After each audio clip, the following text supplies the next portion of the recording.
जय श्री कृष्ण।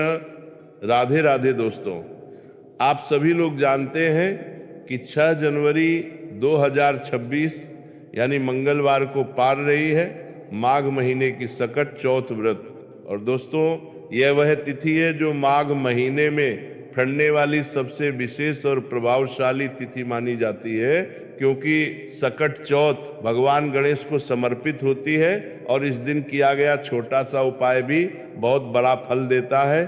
दोस्तों, आप सभी लोग जानते हैं कि मंगलवार और गणेश जी का बहुत गहरा संबंध होता है और इसी वजह से मंगलवार के दिन पड़ने वाली माघ महीने की सकट चौथ और भी ज्यादा विशेष मानी जाती है। दोस्तों, शास्त्रों और धार्मिक मान्यताओं में बताया गया है कि अगर कभी भी मौका लग जाए और माघ महीने की सकट चौथ मंगलवार के दिन पार जाए तो उस दिन 5 गेहूं के दाने वाला उपाय अवश्य करना चाहिए, क्योंकि ऐसा संयोग बहुत कम देखने को मिलता है। दोस्तों, बहुत सारे लोग ऐसे होते हैं जिन्होंने पूरे साल किसी भी दिन ये उपाय नहीं किया होता, लेकिन दोस्तों आपके पास अब भी एक बहुत बड़ा अवसर है। माघ महीने की सकट चौथ 6 जनवरी 2026, अगर इस दिन आपने 5 गेहूं के दाने वाला ये उपाय सच्ची श्रद्धा से कर लिया तो आपको इसका ऐसा फल मिलेगा जिसकी आपने कभी कल्पना भी नहीं की होगी।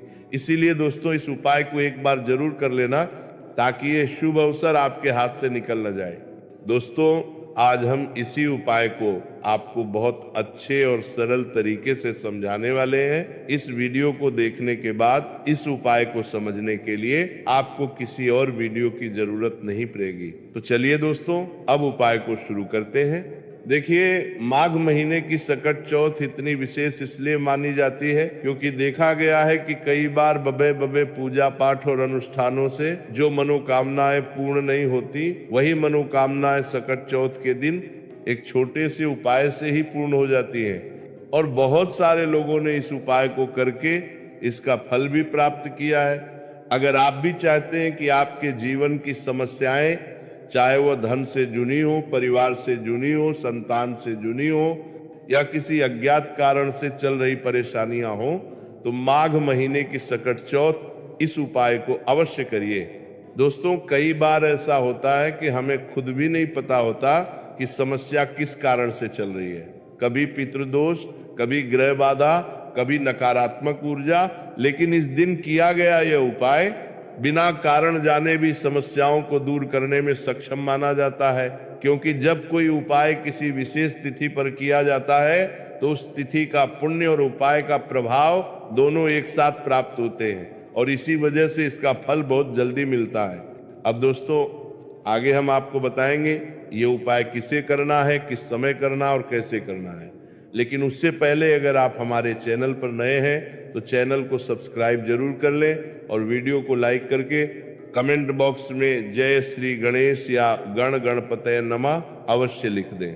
तो दोस्तों, अब हम जान लेते हैं कि 5 गेहूं के दाने वाला ये उपाय हमें संकट चौथ व्रत के दिन कैसे करना है, किसे करना है, किस समय करना है और कहां पर करना है। इन सभी सवालों के जवाब आपको इसी वीडियो में मिल जाएंगे और जो भी ये वीडियो देखेगा उसे ये 5 गेहूं के दाने वाला उपाय अवश्य करना चाहिए, क्योंकि इस दिन 5 गेहूं के दानों का बहुत ही बड़ा और विशेष महत्व होता है। और जब बात आ जाती है 5 गेहूं के दाने वाले उपाय की, तो ये सच में सोने पर सुहागा जैसा प्रभाव देता है और ये संकट चौथ व्रत का एक बहुत ही बड़ा और प्रभावशाली उपाय माना जाता है। अब दोस्तों, सबसे पहले हम ये जान लेते हैं कि इस उपाय को किसे करना है। तो देखिए, घर की जो बड़ी माताएं या बहनें होती हैं उनमें से कोई भी एक ये उपाय कर सकती है। अगर आप चाहें तो घर के सभी सदस्य अपने अपने लिए भी ये उपाय कर सकते हैं। अगर किसी व्यक्ति की खुद की कोई मनोकामना है, कोई दुख या परेशानी है और वह अपने लिए ये उपाय करना चाहता है तो वह स्वयं भी ये उपाय कर सकता है। और अगर कोई व्यक्ति अपने पूरे घर परिवार की सुख शांति और समृद्धि के लिए ये उपाय करना चाहता है तो वह भी ये उपाय कर सकता है। कहने का मतलब यह है कि ये उपाय हर कोई कर सकता है और पूरे परिवार के लिए घर की कोई एक बड़ी माता या बहन भी ये उपाय कर सकती है। अगर किसी कारणवश घर में माताएं या बहनें उपस्थित न हो या वे यह उपाय न कर पा रही हो तो घर का कोई बड़ा सदस्य, चाहे वह पुरुष ही क्यों न हो, यह उपाय कर सकता है। इसमें किसी भी प्रकार की कोई दिक्कत नहीं है। अब दोस्तों अगला सवाल आता है कि इस उपाय को किस समय करना है। तो देखिए, इस उपाय को आप सुबह के समय भी कर सकते हैं और शाम के समय भी कर सकते हैं। अगर आप पूछें कि सबसे उत्तम समय कौन सा है, तो हम यही कहेंगे कि सुबह का समय इस उपाय के लिए सबसे अच्छा माना जाता है। लेकिन अगर आप शाम के समय करना चाहें तो वो भी बिल्कुल ठीक है। अब बात करते हैं समय की सीमा की। अगर आप सुबह उपाय कर रहे हैं तो कोशिश करें कि जितना जल्दी हो सके उतना अच्छा। लेकिन किसी कारणवश अगर थोड़ी देर भी हो जाए तो सुबह 10 या 11 बजे तक आप ये उपाय कर सकते हैं। ध्यान रखें कि 12 बजे के बाद देरी न हो। और अगर आप शाम के समय उपाय कर रहे हैं तो प्रदोष काल का समय शाम 6 बजे से शुरू हो जाता है, यानी शाम 6 बजे से 7 बजे के बीच प्रदोष काल माना जाता है। लेकिन आप ये उपाय शाम 6 बजे से लेकर रात 8 बजे तक कभी भी कर सकते हैं। अगर किसी कारणवश ठीक समय पर न कर पाए तो थोड़ी देरी से भी करेंगे तो भी आपको इस उपाय का फल अवश्य मिलेगा। तो दोस्तों, आज के इस पूरे वीडियो में हम आपको 3 बहुत ही प्रभावशाली उपाय बताने वाले हैं जो आपको संकट चौथ की तिथि पर ही अवश्य करने चाहिए। देखिए दोस्तों, पहला जो उपाय है वह आपको मात्र 5 गेहूं के दानों से करना है। इस उपाय को करने से आपके बच्चों में तेज की प्राप्ति होती है, यानी वे जो भी कार्य करेंगे उस कार्य में उन्हें निश्चित रूप से सफलता प्राप्त होगी और आपके जीवन पर भी इसका बहुत बड़ा प्रभाव पड़ेगा। इसीलिए आपको ये 5 गेहूं के दानों वाला उपाय अवश्य करना चाहिए। दूसरा उपाय उन माताओं के लिए है जिनके बच्चों की मन की इच्छाएं और मनोकामनाएं अब तक पूरी नहीं हो पाई है। ऐसी सभी माताओं को यह उपाय अवश्य करना चाहिए जिससे उनके बच्चों की हर मनोकामना परिपूर्ण हो सके। तीसरा उपाय बहुत ही सुंदर और विशेष होने वाला है। यह उपाय माताएं भी कर सकती हैं और घर का कोई भी सदस्य इसे कर सकता है। यह उपाय धन की प्राप्ति के लिए है। गणेश जी की कृपा से आपके जीवन में जो भी धन आएगा वह सुख का धन होगा, यानी किसी भी गलत रास्ते से नहीं बल्कि सुख, शांति और सम्मान के साथ आपके जीवन में आएगा। देखिए दोस्तों, आज के ये तीनों उपाय पूज्य गुरुदेव पंडित प्रदीप जी मिश्रा की कथाओं को ध्यान से सुनकर और समझकर ही आपको समझाने का प्रयास किया जा रहा है। लेकिन उससे पहले वीडियो को लाइक जरूर करें।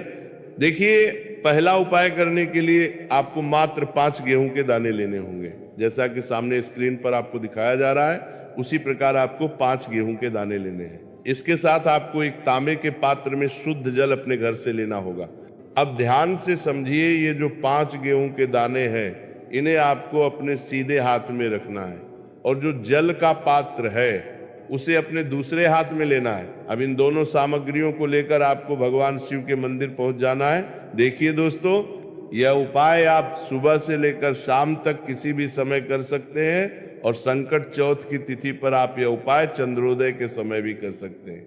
यदि रात में आप यह उपाय नहीं कर पाते तो सुबह से लेकर शाम तक किसी भी समय आप यह उपाय कर सकते हैं। अब ध्यान से सुनिए, आपके पास जो 5 गेहूं के दाने हैं उनमें से आपको 4 गेहूं के दाने अलग कर लेने हैं, क्योंकि यह संकट चौथ की तिथि है। लेकिन ध्यान रखना है कि पांचों के पांचों गेहूं के दाने कहीं से भी टूटे या खंडित नहीं होने चाहिए। अब जो 4 गेहूं के दाने आपने अलग किए हैं उन्हें अपने हाथ में रखकर आपको जेहू गण गणपते नमः या श्री गणेशाय नमः इस मंत्र का जाप करना है। इसके बाद इन 4 गेहूं के दानों को थोड़ा सा गीला कर लेना है, क्योंकि हम कभी भी सूखी चीजें शिवलिंग पर अर्पित नहीं करते। अब ये 4 गेहूं के दाने आपको शिवलिंग पर सीधी तरफ जहां भगवान गणेश जी का स्थान होता है वहीं पर अर्पित कर देनी है। जब भी आप ये 4 गेहूं के दाने अर्पित करें तो मन ही मन ये प्रार्थना करें कि मेरा बच्चा मेरी बात माने, मेरी बात सुने। जिस कार्य की उसकी शुरुआत नहीं हो पा रही है वो कार्य प्रारंभ हो जाए, उसके हर कार्य में उसे सफलता प्राप्त हो। अगर वो बहुत मेहनत करता है लेकिन उसे उचित सफलता नहीं मिल पा रही है तो उसकी मेहनत सफल हो। अगर वो पढ़ाई में कमजोर है तो उसे बुद्धि, ज्ञान और विवेक की प्राप्ति हो। इसी भावना के साथ इन 4 गेहूं के दानों को आपको शिवलिंग पर गणेश जी के स्थान पर अर्पित कर देना है। अब दोस्तों, आपके पास जो तांबे के पात्र में शुद्ध जल है, उसमें से थोड़ा सा जल आपको शिवलिंग पर जहां गणेश जी का स्थान होता है वहां अर्पित कर देना है। ध्यान रहे, मात्र थोड़ा सा जल ही समर्पित करना है। इसके बाद उस पात्र के अंदर थोड़ा सा जल शेष बचा रहने दे। अब देखिए दोस्तों, आपके पास जो 5वां और अंतिम गेहूं का दाना बचा था, उसे आपको उसी पात्र के अंदर डाल देना है। अब इस जल को भगवान शिव के शिवलिंग पर श्री शिवाय नमस्तुभ्यम इस मंत्र का लगातार जाप करते हुए धीरे धीरे समर्पित कर देना है। बस इतना सा उपाय आपको करना है। आपके जीवन की जो भी मनोकामना है, विशेषकर आपके बच्चों से जुड़ी हुई, वह निश्चित रूप से परिपूर्ण होगी। देखिए, यदि आपके बच्चों के जीवन में किसी भी प्रकार की समस्या है तो उसे आप मन ही मन बोल दीजिए, या फिर यदि आपके बच्चों की कोई भी मनोकामना है तो उसे भी महादेव से बोल दीजिए। ये उपाय विशेष रूप से बच्चों के लिए ही किया जाता है। इसी प्रकार आपको मंगलवार संकट चौथ की तिथि पर यह सुंदर और सरल उपाय अवश्य करना है। अब दोस्तों, हम जान लेते हैं दूसरे विशेष उपाय के बारे में। यदि आपकी या आपके बच्चों की कोई भी मनोकामना अब तक परिपूर्ण नहीं हो पाई है तो आपको यह उपाय अवश्य करना चाहिए। इस उपाय के लिए आपको लेना है 7 चावल यानी 7 अक्षत के दाने। इसके साथ भगवान गणेश जी को अत्यंत प्रिय मात्र एक दुर्वा घास लेनी है। इसी के साथ आपको एक बेलपत्र लेना है और एक तांबे के पात्र में शुद्ध जल अपने घर से लेना है। यदि आपको बेलपत्र नहीं मिल पाता है तो आप शिवलिंग पर छे हुई बेलपत्र को शुद्ध जल से धोकर पुनः उपयोग में ले सकते हैं। अब दोस्तों, इन सभी सामग्रियों को लेकर आपको भगवान शिव के मंदिर पहुंच जाना है। यह उपाय भी आप मंगलवार संकट चौथ व्रत के दिन सुबह से लेकर शाम तक किसी भी समय कर सकते हैं। आपके बच्चों की जो भी अधूरी मनोकामना है वह पूर्ण हो, इसी भावना के साथ आपको यह उपाय करना है। सबसे पहले जो 7 चावल के दाने हैं उन्हें उस जल के पात्र में डाल दें। इसके बाद जो दूर्वा घास है उसे भी उसी पात्र में डाल दें और अंत में जो बेल पत्र है उसे भी उसी जल के पात्र में डाल दें। अब इस प्रकार जब जल का पात्र तैयार हो जाए तो इसे आपको भगवान शिव के शिवलिंग पर श्री शिवाय नमस्तुभ्यम मंत्र का जाप करते हुए समर्पित कर देना है। यदि जल अर्पित करने के बाद पात्र में चावल, बेलपत्र या कोई भी सामग्री बच जाती है तो उन्हें अपने सीधे हाथ से निकालकर शिवलिंग पर ही अर्पित कर दें। अब देखिए, जैसे ही यह जल शिवलिंग से होकर जलाधारी की ओर बहकर आए तो वहां आपको अपनी सीधी हथेली रखनी है और अपने बच्चों से जुड़ी जो भी कामना है उसे मन ही मन बोल देना है। यदि आप चाहते हैं कि आपका बच्चा सुधर जाए या यदि वह गलत संगत में है तो उसकी संगत सुधर जाए, इसी भावना के साथ आपको यह प्रार्थना करनी है। यह उपाय भी बहुत ही विशेष और प्रभावशाली है। इसे आपको मंगलवार संकट चौथ की तिथि पर अवश्य करना चाहिए। अब दोस्तों, हम जान लेते हैं तीसरे विशेष और चमत्कारिक उपाय के बारे में। यह उपाय घर का कोई भी सदस्य कर सकता है। इस उपाय के लिए आपको मात्र 5 दुर्वा घास लेनी होंगी। जो 5 दुर्वा घास ले उनका आपको एक बंडल तैयार कर लेना है। देखिए दोस्तों, यह उपाय आपको इसीलिए करना है क्योंकि भगवान गणेश जी की कृपा से आपके जीवन में जो भी धन आए वह सुख समृद्धि का धन आए, अर्थात किसी भी गलत मार्ग से धन न आए, सत्य मार्ग से शांति और सुख देने वाला धन ही आपके जीवन में प्रवेश करे। इसीलिए यह विशेष उपाय करना बहुत आवश्यक है। अब देखिए, आपने जो 5 दुर्वा घास का बंडल तैयार किया है उसे लेकर आपको भगवान शिव के मंदिर पहुंच जाना है। मंदिर पहुंचने के बाद सबसे पहले इस दुर्वा घास के बंडल को शिवलिंग पर जहां श्री गणेश जी का स्थान होता है वहां स्पर्श करवाना है। जब भी आप दुर्वा घास के इस बंडल को उस स्थान पर स्पर्श करवाएं तब मन ही मन ये प्रार्थना करें कि मेरे घर में जो भी धन आए वो सुख समृद्धि का धन आए, मेरे घर में जो भी धन आए वो सत्य मार्ग से आए।